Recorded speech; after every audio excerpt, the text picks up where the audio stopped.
자, 계속해서 정비법 마지막 단계, 준공인가, 그 다음에 이전의 고시 등에 관한 쟁점을 설명을 드리겠습니다. 자, 정비법, 도시개발법 둘 다 절차법이에요. 그래서 절차법이다 보니까 절차에 대해서 숙지가 되어 있어야 됩니다. 절차에 대해서 철저히 숙지가 되어 있어야 돼서 다시 큰 그림 사업시행 인가라고 해서 건설계획 확정이라고 부르게 될 것이고요.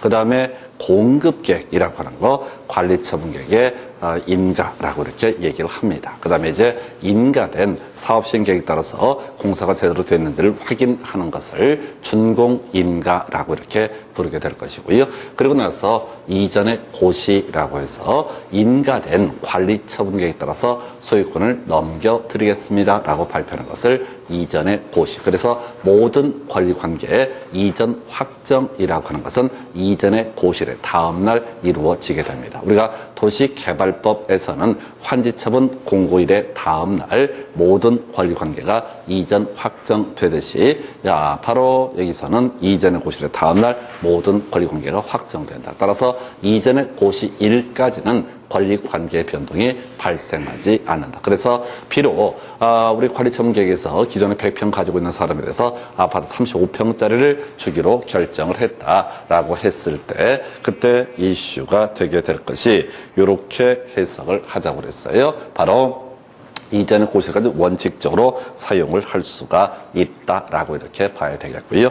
자, 그리고 나서 이전의 고시의 이전의 고시까지 사용할 수 있고 이전의 고시의 다음날 새로운 권리관계가 확정되게 된다. 이렇게 전제합니다. 그래서 자, 준공인가라는 개념을 볼 텐데 자, 요거는 우리 도시개발법이랑 비교하셔야 돼서 도시개발법에서는 준공검사라는 표현을 썼었고요. 준공검사가 있으면 어떻다? 사용할 수 있다. 이게 원칙이었어요. 그런데 준공검사 전이라 할지라도 허가 받으면 어떻게 할 수 있다? 사용할 수 있다. 물론 시험에 나왔던 출제 포인트는요.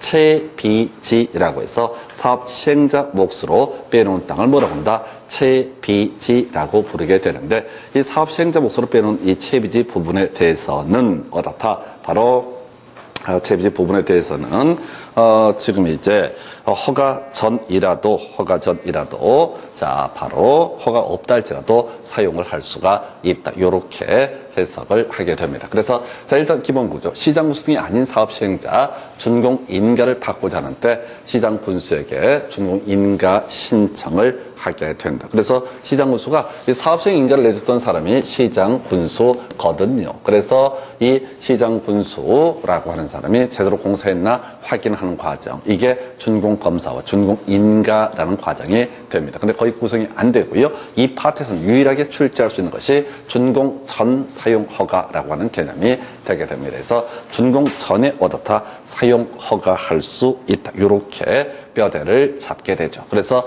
여기서는 준공 전에 허가를 받으면 어떻다 사용할 수 있다. 이렇게 뼈대를 잡게 될 것인데 문제는 저거예요. 자, 동별, 세대별, 구획별로 어떻다 허가를 할 수 있다라고 하는 거 이렇게 정리를 하게 됩니다. 그래서 자 시장 군수 등은 사용 허가를 하는데 동별, 세대별, 구획별로 허가를 할 수 있다라고 하는 거 이렇게 해서 끝나버려요. 그래서 여기는 내용 자체가 없어요. 대신 이때도 절차를 숙지하셔야 돼. 다시 준공인가가 있다. 그러면 이때부터 완성이 됐으니까 그 다음 단계가 뭐라고요? 이전에 고시라고 하는 것이 있게 된다. 이 와중에 일정한 절차 등이 있게 됩니다. 이게 한번 시험에 나왔어요. 자, 정비사업 완료에 따른 조치 순서대로 올바르게 연결한 것은 이런 식의 문제가 나왔거든요. 근데 이 과정을 외우려고 하면 안 돼. 이게 이제 토지 분할하고 통지라는 과정이 있게 되는데 이걸 외우는 게 아니라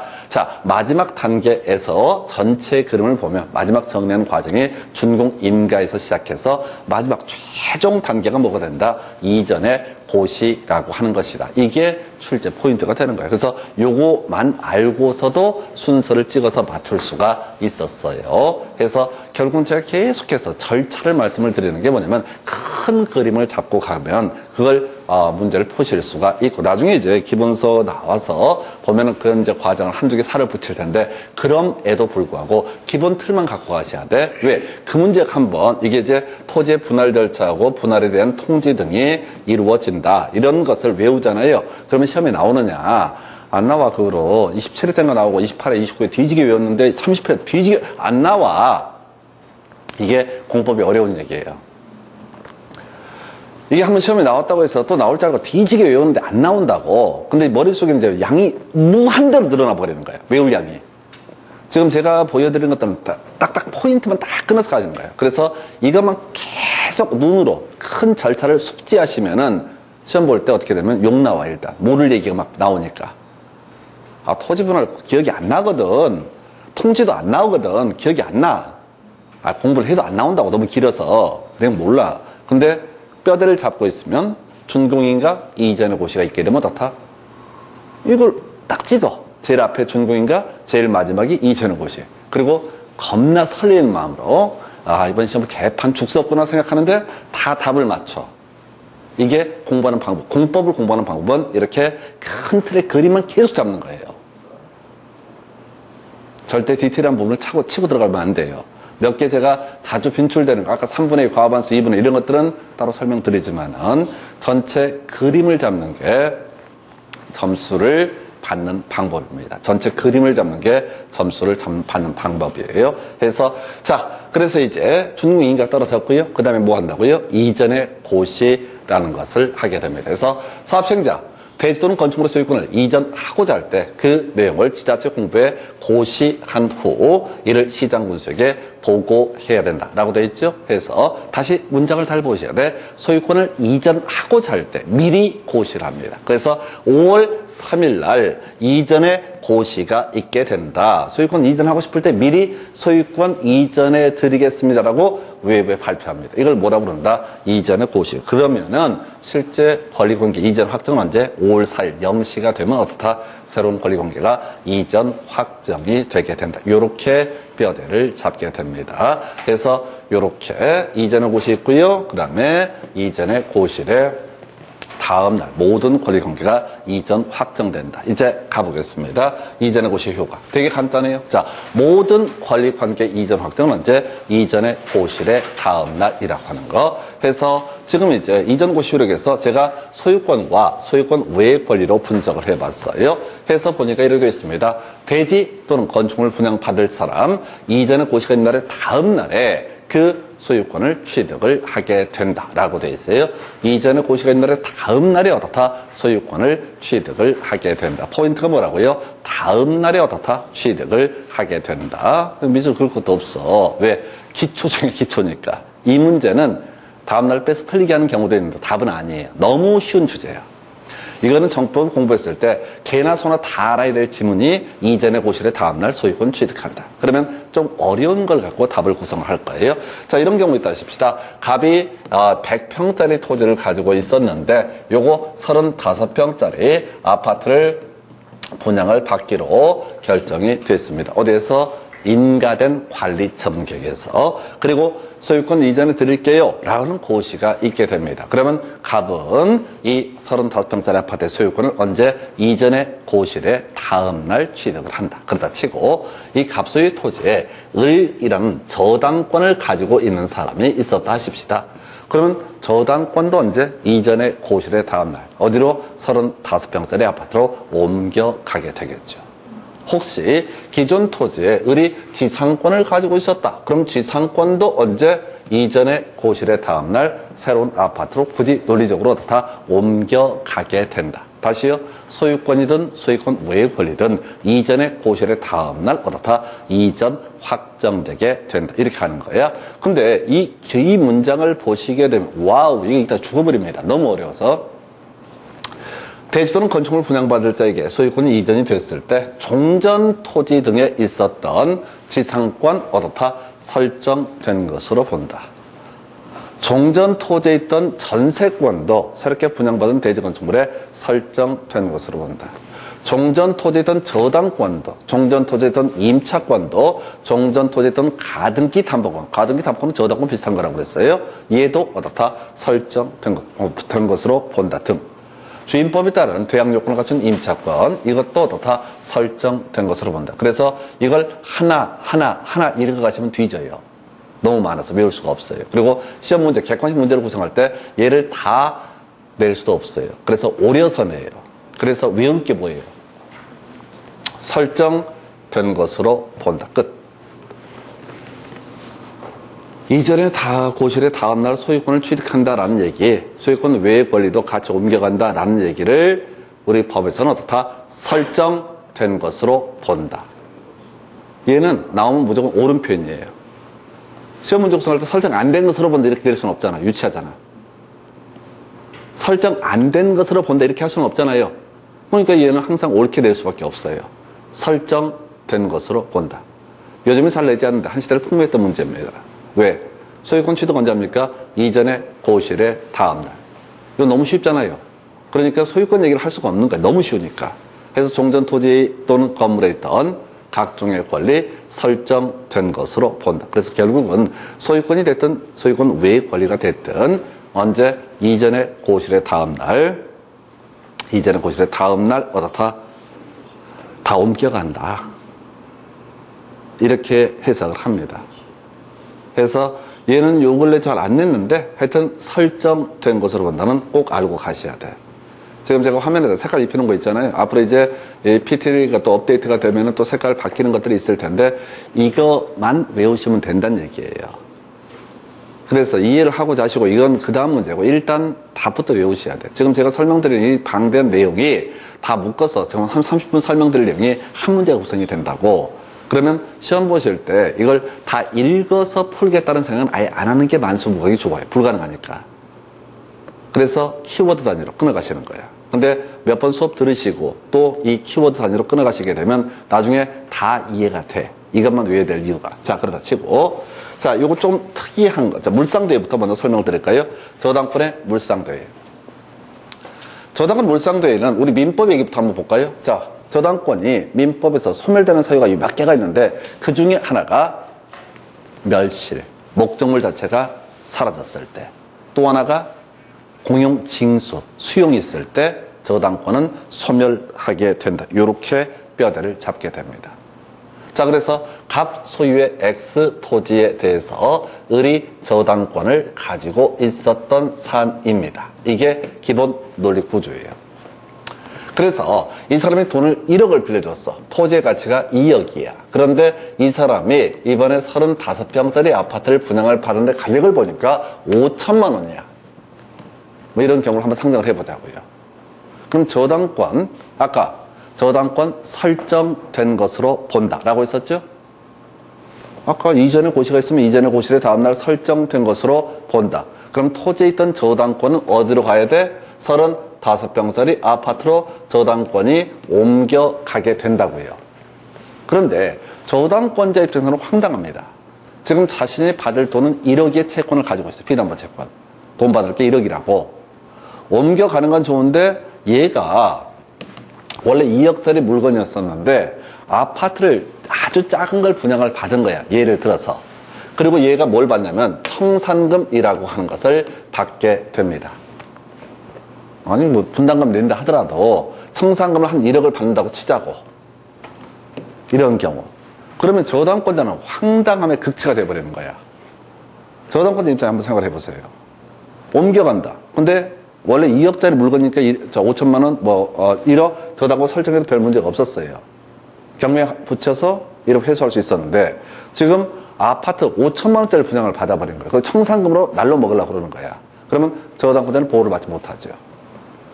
원래 저당권의 물상대회는 저당 목적물의 멸실이라든가 공용징수로 인해서 저당권이 소멸하게 될 때 그 사람이 받게 될 화재 보험금 청권이라든가 또는 수용보상금 청권, 이 부분에 대해서 저당권을 집행하게 되는 것을 뭐라고 한다? 저당권의 물상대위라고 부르게 됩니다. 근데 얘가 적게 분양을 받게 되면 저당권자는 또 피해를 받게 됩니다. 그래서 이 사람이 받게 될 청산금에 대해서 저당권을 집행을 하는 것. 물론 절차적으로 압류 절차를 거쳐야 되겠죠. 우리 민법에서 압류는 필요했으니까 특정을 하기 위해서 이때 이걸 줄여서 저당권을 뭐라고 써 있어요? 행사할 수 있다라고 돼 있죠. 민법에서 얘기하는 저당권의 물상대위가 조금 달라요. 민법에서 얘기하는 저당권의 물상대위는 저당권 자체가 사라져버리니까 소멸해버리니까 그 사람이 받게 될 금전에 대해서 또 물건에 대해서 저당권을 집행해서 우선 변제를 받는 개념을 저당권의 물상대예요. 근데 공법에서는 저당권 자체가 사라지진 않지만은 사실 많이 목적을 달성할 수 없는 그런 사태에 이르게 된다. 그랬을 때 바로 이 사람이 받게 될 청산금에 대해서 어떻다? 저당권을 행사할 수 있다. 지금 색깔이 뭐가 입혀졌어요? 저당권을 행사할 수 있다 라고 되어 있죠? 왜 이렇게 뭐란 얘기예요? 저당권을 행사할 수 있다. 뭔 얘기냐면 이렇게 길고 복잡한 지문을 다 추익들을 쓰는 게 아니라 포인트가 뭐라고요? 저당권을 행사할 수 있다라고 하는 게 포인트가 되는 거예요. 그래서 결론이 뭐라고요? 틀린 것을 고르셔야 할 때 이걸 틀리게 냅니다. 뭐라고? 저당권을 행사할 수 없다. 이렇게 말장을 하는 거예요. 지문이 길기 때문에 수험생 입장에서는 읽어가다 보면 놓쳐버리는 거예요. 그러면 우리가 지금 이제 공법 문제를 풀어가실 때 계속 공부하는 포인트가 뭐냐면 뒤에 있는 단어만 살살 보는 거야. 이 길고 긴 문장을 읽어서 푸는 게 아니라 저당권을 행사할 수 있다. 아까 설정된 것으로 본다. 앞에 옥수를 길게 나온다고요. 그래서 저당권을 행사할 수 있다. 설정된 것으로 본다. 이렇게 같이 묶어서 이제 청산금 얘기해야 되는데 그 전에 하나 체크할 거 하나 보고 봅시다. 우리가 정비 사업을 하기 위해서 정비구역을 지정을 합니다. 그 중에서 관리처분계획 방식으로 정비사업을 한다. 제일 마지막 단계가 아까 뭐 있었죠? 이전의 고시. 이전의 고시가 있다라는 얘기는 다 끝났다는 얘기입니다. 이제 다 이런 거 저런 거 정리하고 소유권 이제 이전에 드리겠습니다라고 발표를 한 거야. 그러면 더 이상 이 동네에서는 정비사업을 할 이유가 있다 없다? 없다라는 해석 나온 거죠. 다시 갑시다. 정비구역을 지정을 하기 위해서는 이 동네에서 뭘 하기 위해서 정비사업을 하기 위해서 정비구역을 지정을 한 겁니다. 근데 정비사업이 다 끝났다면 굳이 정비구역으로 존속시킬 필요가 있다 없다? 없다라는 해석이 나오는 거예요. 그래서 관리처분계획 인가 방식으로 정비사업을 시행함에 있어서 이전에 고시가 있는 날에 다음 날이 되면은 더 이상 정비구역 존속시킬 필요가 없는 것이죠. 그래서 이때 어떻다? 바로 정비구역은 해제된 것으로 본다. 이렇게 정리를 합니다. 되게 간단해요. 되게 간단해. 근데 시험은요, 간단한 건 아까 이전에 고시를 다음날 소유권 취득한다. 이건 답이 안 되고 설정된 것으로 본다를 답을 뽑아내듯이 해제된 것으로 본다를 해제 안 된 것으로 본다 내기는 좀 그렇잖아. 출제하는 입장에서. 그래서 나오는 주제가 이전의 고시에 따른 정비구역 해제는 조합 존속에 영향을 주지 아니한다 라고 되어 있죠. 이게 출제 포인트였어요. 29회 때. 개념 설명드릴게요. 지금 원래 이전에 고시가 있게 됩니다. 소유권 이전에 드리겠습니다라고 발표를 했어요. 조합에서 보통 발표를 할 겁니다. 그러면은 다 끝난 겁니까? 라고 했을 때 안 끝날 수도 있어요. 왜냐면은 원래 이전의 고시는 뭐에 따라서 인가받은 관리처분계획에 따라서 이전의 고시가 이루어져야 돼요. 갑한테 35평짜리 아파트를 드릴게요 라고 발표를 해야 돼. 근데 조합에서 어떤 이유가 있어서 갑한테 25평짜리 아파트를 드릴게요 라고 고시를 해버릴 수도 있다는 거죠. 실수가 됐든 고의가 됐든. 원래 받아야 될 양보다 적게 받은 사람이 있을 수가 있다고요. 그러면 그 사람은 소송을 제기할 거예요. 뭔 소리냐. 관리처분계획은 인가된 이전의 고시라고 하는 것은 인가된 관리처분계획에 따라 이루어져야 되는데 갑자기 나보고 25평짜리 아파트에 들어가는 말이 안 되지 않느냐라고 소송을 제기를 해야 돼요. 누구를 상대로? 조합을 상대로. 그래서 이전에 고시를 했다고 해서 조합 자체가 소멸하는 것은 아니다. 왜? 소송해야 되니까. 다시 관리처분계획 방식으로 정비사업을 시행한다라고 했을 때 이전에 고시가 있으면 이전에 고시가 있는 날에 다음 날에 소유권 취득하고요. 각종 권리도 설정된 것으로 보고요. 이렇게 가야 될 때 그러면 이제 더 이상 정비사업을 할 게 아니기 때문에 삽질할 건 아니기 때문에 해제된 것으로 본다. 여기서 파생되는 주제 해제된 것으로 본다에서 추가될 항목이 뭐라고요? 바로 지금 조합이라고 하는 것은 이전에 고시가 있음에도 불구하고 어떻다? 계속 존속한다. 즉 조합 존속에는 영향을 미치지 아니한다. 요걸 이제 28회인가 29회 때 조합은 해산된 것으로 본다. 요걸 가지고 답을 뽑았어요. 그러니까 모든 문제를 보면 각 주제별로 진행을 함에 있어서 가장 뒤에 있는 명제 그리고 가장 기본이 되는 내용은 건드리지 않아요. 그건 너무나 다 알고 있다고 보는 거고 해서 바로 조합 존속에 영향을 주지 않는다. 그럼 이제 이 파트에서 답을 뽑았던 거, 자, 설정된 것으로 본다. 조합의 존속에는 영향을 미치지 아니한다. 저당권을 행사할 수 있다. 이렇게 외우시는 거죠. 이렇게 끊어서 외우셔야 돼. 처음 공부할 때 오히려 뼈대부터 외우고 들어가셔야 돼. 뼈대를 딱 외우게 되면은 나중에 한두 번 반복이 되면은 나머지 법조문의 취지가 다 이해가 되고 용서가 돼요. 그러면 나머지 문장이 훨씬 더 읽는 게 편해요. 근데 보통 우리 공부하실 때 그런 식으로 하거든요. 처음에는 또박또박하고 나중에는 어떻게 요약집을 통해서 웃기고 있네지. 아니요. 처음에 뼈대를 잘 잡아놓게 되면 나중에는 책을 읽으셔도 그냥 그런가 보다 하고 저절로 이해가 돼요. 그래서 일단은 이 공인중개사 시험 과목들의 양들이 많기 때문에 항상 뼈대를 잡는 훈련들이 필요하고 그 다음에 키워드 단위로 끊어가셔야 됩니다. 그래서 이렇게 해서 소유권 다 넘어갑니다. 근데 하나 남아있는 쟁점이 있죠. 왜?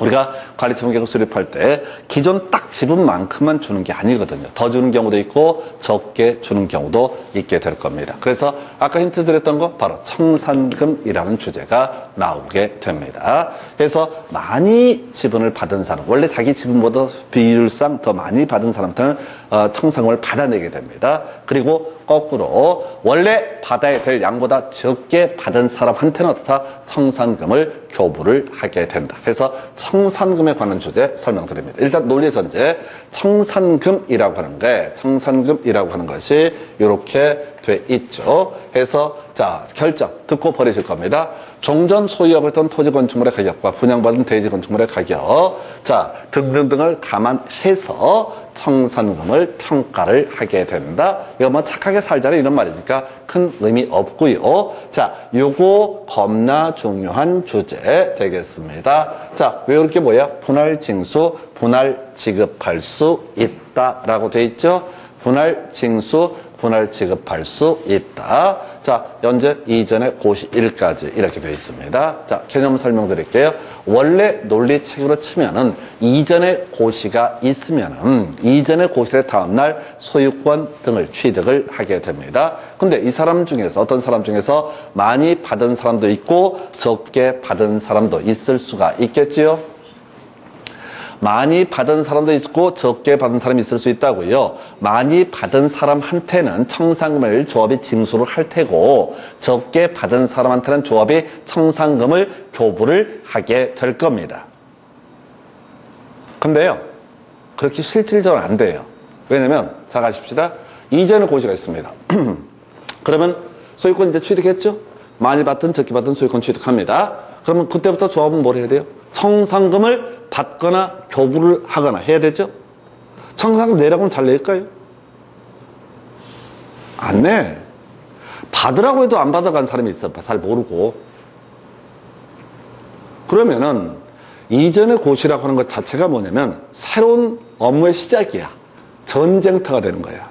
그래서 법 체계상으로는 이전의 고시의 다음날 소유권 취득하고 많이 받거나 적게 받은 청산금을 교부 징수한다. 이런 논리 구조인데 현실적인 부분을 고려를 하게 되면은 만약에 이전의 고시가 이루어져 버리게 되면 어떻다고요?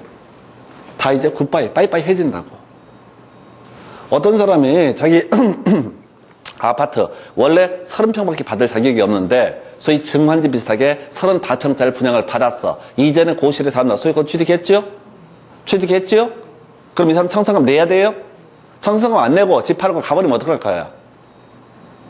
집 팔고 딴 데 가버리면 어떡해? 잡으러 가나? 캐나다로 가버리면 어떡해? 잡으러 가나? 못 잡아. 소송, 캐나다까지 주소 보증이 안 돼. 그래서 사실은 뭐냐면 모든 청산금을 주거니 받거니까지 다 한 다음에 뭘 한다고요? 이전에 고시를 하는 겁니다. 법 체계상으로는 이전의 고시의 다음 날부터 청산금 주거니 받거니 해야 된다. 이런 논리 구조인데 실질적으로 청산금을 받고 등등등은 언제? 그 전에 한다고. 그래서 외울 게 뭐라고요? 이전의 고시일까지 분할 징수하거나 분할 지급할 수 있다. 어떤 경우에요? 모르지. 이렇게 가셔야 된다고. 앞에 내용을 외우려고 하시면 안 된다고. 그럼 시험에 나올 때 어떻게 나오냐? 분할 징수할 수는 없다. 분할 지급할 수는 없다. 이렇게 깔아버린다고. 앞에 문장 길잖아요. 문장 길잖아요. 그럼 예를 들어 정관 등에서 분할 징수, 분할 지급에서 규정하고 있거나 총회 의결을 거쳐서 따로 정한 경우에는 관리청기 인가 후부터 이전의 고시일까지 분할 징수, 분할 교부할 수 있다라고 되어 있죠. 그럼 시험에 뭐가 나올까요? 1번이 나올까요? 2번이 나올까요? 1번은 정관에서 분할 징수 등을 규정하고 있을 때, 2번 총회에서 따로 정한 경우. 1번, 2번 시험에 뭐가 나올까요? 찍어보라고. 사연이 두 개가 있잖아요. 분할 징수, 분할 교부할 수 있다가 두 개가 있다고. 1번이 있고 2번이 있다고. 그럼 시험에는 1번을 낼까요? 2번을 낼까요? 예시문 던져줄 때 100% 2번이에요. 왜? 두 번째가 더 어렵잖아. 두 번째가 더 어렵잖아요. 두 번째가 어려워요? 이게 심리적인 문제예요. 자, 보십시다. 내용을 하나도 몰라도 분할 징수를 규정하고 있으면은 분할 징수, 분할 교부할 수 있다. 이건 쉬운 느낌을 줘. 두 번째. 자, 총회에서 총회 의결을 거쳐서 따로 정한 경우 분할 징수할 수 있다, 분할 교부할 수 있다. 그럼 약간 어려운 느낌을 줘. 두 번째. 출제위원. 제가 출제위원이면 실력 있는 수험생 붙게하고 실력 없는 수험생을 걸러내고 싶다라고 하면 얘를 안 내. 첫 번째는 누구나 먼저 외워. 공부를 할 때 첫 번째부터 먼저 외운다고. 그 다음에 두 번째를 외우다 1번 나가 떨어져. 그러면 항상 문제를 구성할 때 두 번째를 내는 거예요. 이건 출제 기술의 문제야. 좀 더 엄밀하게 하면. 컴퓨터 할 줄 아시는 분들, 모르는 분들 있으면 말도 안 되는데, 카피 페이스트야. 복사해서 붙여넣기를 한다고 시험 문제 구성할 때 법조문을.